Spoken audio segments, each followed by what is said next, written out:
All right, everyone. Normally, when you've been a president of the United States, in the after hours of your presidency, towards the end, people sort of celebrate your accomplishments and they talk about you a lot and they're like, oh, here's what went right, here's what went wrong, here's a couple of examples of their historied existence as the chief executive of the United States. I've noticed something, though. With Joe Biden, they are effectively pretending he did not exist. Now, when his administration, which he was selected for, of course, not elected for, first began, I labeled it the asterisk administration. I said he was a placeholder president. Effectively, he was never duly elected in the first place. Also, he wasn't doing anything. He basically just disappeared for the most part. The only things that we know of Joe Biden from that entire 4-year period tend to be times when he tripped up the stairs, said something fucking batshit, or had a bad debate performance. Those are the hallmarks of his presidency. I'm wondering if political scientists who tend to lean heavily towards the left, it's quite clear, I'm wondering if they're even going to bother trying to sanitize his presidency. I'm thinking probably not. It's basically the literal asterisk administration. You have a president who is effectively not referred to at all. You have a running mate who unsuccessfully ran for office, has effectively disappeared. Who's running things right now? Some people, they ask me, do you think that Biden is going to try to start World War III? Certainly looks like that. Sending long-range missiles and landmines to the Ukraine, of course, is not necessarily the most diplomatically helpful for the incoming duly elected administration. But I think that he's so out to lunch, he doesn't even understand what the fuck is going on. He can't even remember where he is half the time. Link in the description. Archived, of course. Yet another senior moment from Joe Biden. And liberals are trying to cover for him tacitly. The way in which they're doing that, because there's nothing defensible, there was no success during the administration. There were only a string of failures. How then do you defend a person's legacy? You simply disappear them. Memory hole them. Make them completely forgotten. Hope that people forget how bad it was. That's effectively what they're doing. It is the literal asterisk administration. The literal placeholder president. The only thing that he accomplished in 4 years in office effectively, and we're not even 100% sure about who engineered this, was backstabbing Kamala Harris to keep her out of office. To prevent another 4 years of insanity. I don't know. Maybe some people in the deep state finally relented. They're like, shit, what have we done?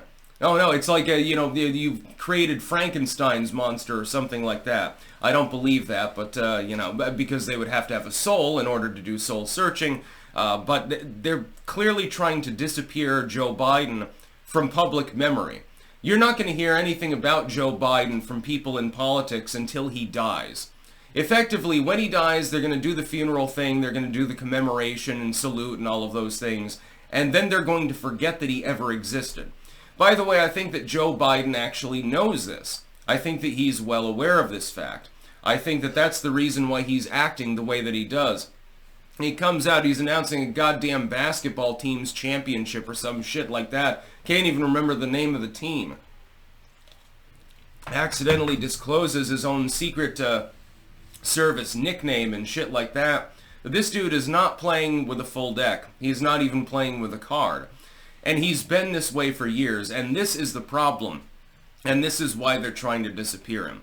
It's not about him having the occasional senior moment. Okay, when I get in my 80s, assuming that I live that long, I assume that sometimes I'm going to have a brain fart and forget where I am. It's just the way that it works. With the liberals and their talk about Joe Biden, though, they have to grapple with the fact that they knew that he was mentally diminished for 4 goddamn years. And despite knowing that he was mentally diminished, in the wake of, the disastrous election results, at least for them, they didn't force him out of office. Right now, we have a president of the United States who fundamentally is not capable of mentally functioning.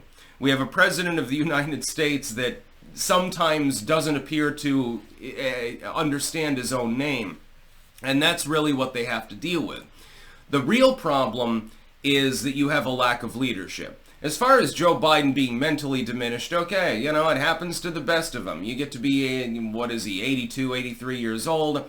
You might forget things sometimes. In his case, I strongly suspect at some point he's going to forget his pants and wander out onto the White House lawn. That's not the problem. The problem is third parties not acknowledging the fact that he's mentally diminished. Meanwhile, they've spent several years talking about Trump supposedly being mentally diminished. I don't know. When he goes to McDonald's, he seems to make a mean French fry now, doesn't he? He seems to understand the difference between the Big Mac and the Whopper. If I were to ask Joe Biden this, I'm not 100% sure that he actually would. That's the whole problem. Watch over the next couple of years. Once Biden inevitably, because everyone does, once he inevitably croaks, you're not going to hear jack fucking shit about him for the rest of eternity, effectively.